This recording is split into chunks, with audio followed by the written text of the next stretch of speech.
Hey everyone, Lauren here and welcome to the April Kits project, and I'm starting with my Traveller's Notebook insert and the printables that are exclusive for subscribers. So this one here is one of the Traveller's Notebook insert printables, and I've just printed it a bit bigger. I've pulled out 4 of these embroidery threads in some pink and a coral colour, and I am going to make different colours on each of those words in the stitching. So I'm just going to show you briefly how I do my stitching. So I'm use my needle here to poke some holes, just sort of every little bit. You can see in a minute, maybe, yeah, you can see now how far the holes are apart. You could make them bigger or smaller. I wouldn't make them like the whole length of the letter because it could pull a strain on the cardstock, but I also wouldn't make them too tight together because you don't want the hole to break because it's next to another hole and form one huge hole.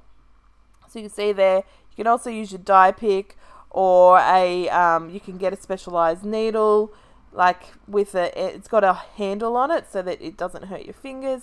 And I also know one of the Scrappy Sisters, or maybe they both do it, over here on YouTube, they've got a channel. She uses a thumbtack, I'm pretty sure it's her, uses a thumbtack to make her holes. So just threaded my embroidery thread on a needle, and I'm just going up and down, go up from the back, and then you go back through the hole where the previous stitching was, and you form your stitch.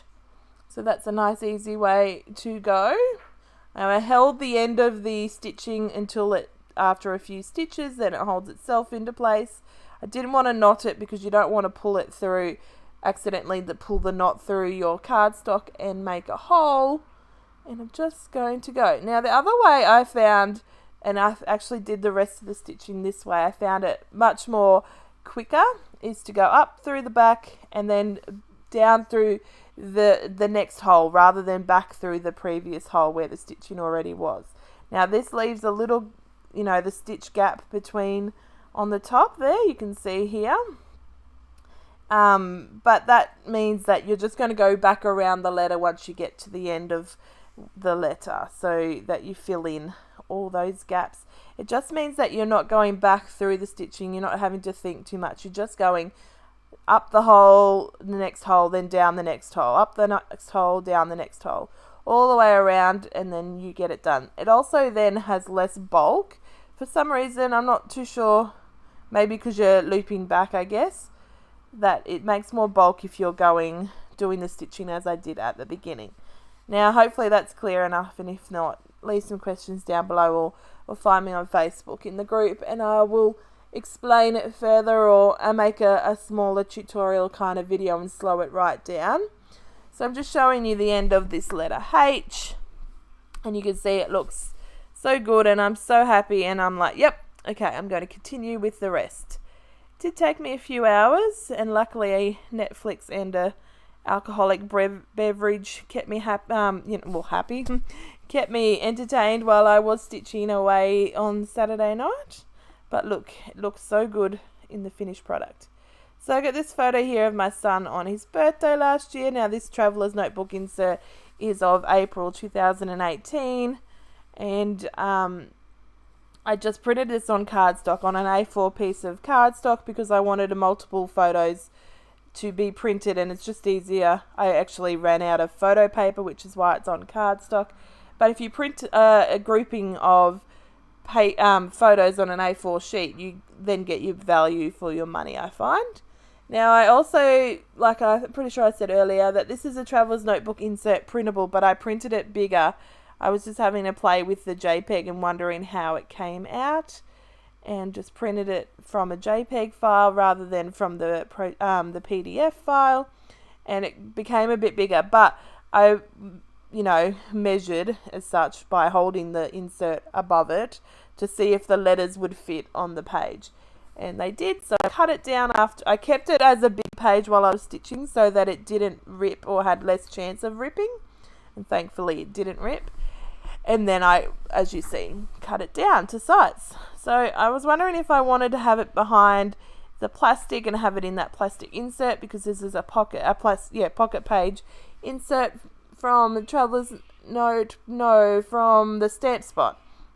But I decided that the stitching was so nice to touch and to see in its entirety. I didn't want it behind the plastic and be, not interactive and not be able to see in its full glory. So instead I'm going to put the photo on that side, pulled out the 6x8 papers to see if that was going to work, and it was just too much because the ombre of the happy in the background isn't the same as the 6x8 paper, of course. And instead I'm going to go with some white cardstock. Now, I seeing this little frame, card here on the cutter parts from the 6x8 paper pack, and I thought that I'd lay this behind, but then I realised it looked really much nicer on top. So, pull it away from the insert because I realised, I am using papers and I don't need my insert to work with at the moment. I work on the pages, then I will stick them in. I'm going to write birthday, and I had to write it out to work out what the middle letters were so that I could center them on the page. So if you work from the middle out when you're writing a word, then you can center it a lot better. I was going to write happy birthday or birthday under each of the happy with these small thickers. That was my plan as I was stitching and I looked over at the kit. And then I quickly realized that the colors were the wrong colors. I didn't want to bring in a million colors. And instead I went with these little black ones that are sort of like a matte black, so they don't, stand out as glossy and, wild, I guess, on this layout, because the photo is cardstock, so it's not, it's not like a normal photo looking kind of gloss. So went with the centering and then realized I didn't want it. I wanted it to the side, and I'm only going to write the one birthday, so it's going to be happy, happy, happy, happy birthday. And that's going to be the left side done. I did not want to add anything else. I didn't want to ruin the appeal of the stitching. I'd spent a lot of time, but also it's like the focal point of the whole spread. So I'm going to work on the right side now, starting by gluing down the photo and then gluing down those little photo corners that I'd made with that card. And I've zoomed in, so hopefully let me know. I've zoomed in and out when I've been editing on the software so that you could see different parts in different ways. Especially like with the stitching, I figured you'd like to see it up close rather than trying to put on your binoculars so you could see what I was doing. And here I've zoomed in so that you could see the whole page of both of them rather than them being the white space in the background and having the pages just small in the middle of the frame. Anyway, that's just something I was playing with, and hopefully that was something that makes it a bit more enticing and better to watch the process video. So I'm just having a play now with embellishing. I didn't want to go too heavy and I didn't want to go too chunky either because it is an insert. I've done over half of the insert.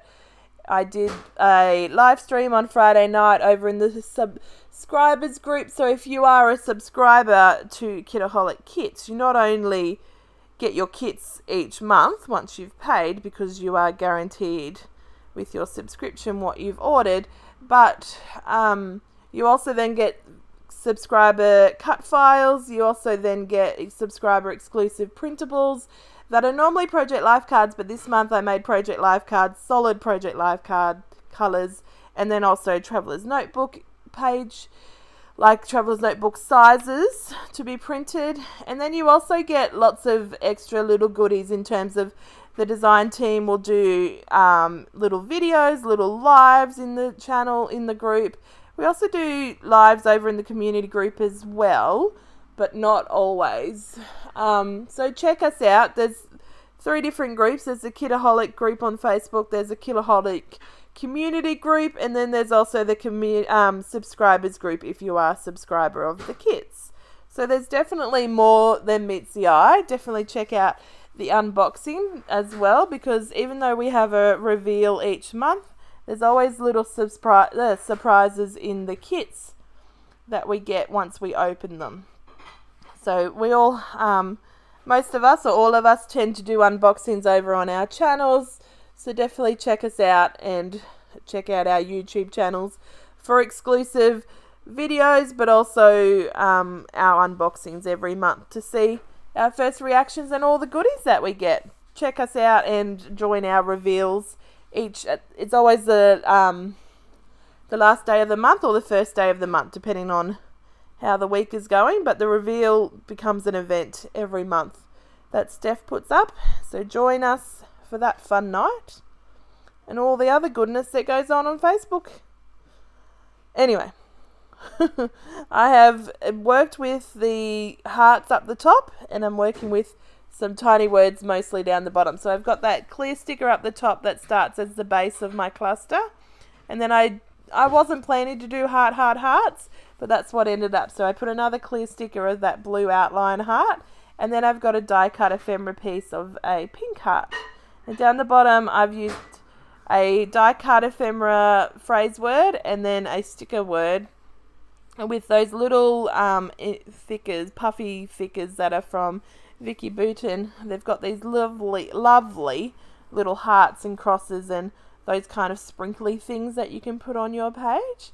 So I'm going to put one up there as a heart up the top, and then a heart and a cross down the bottom.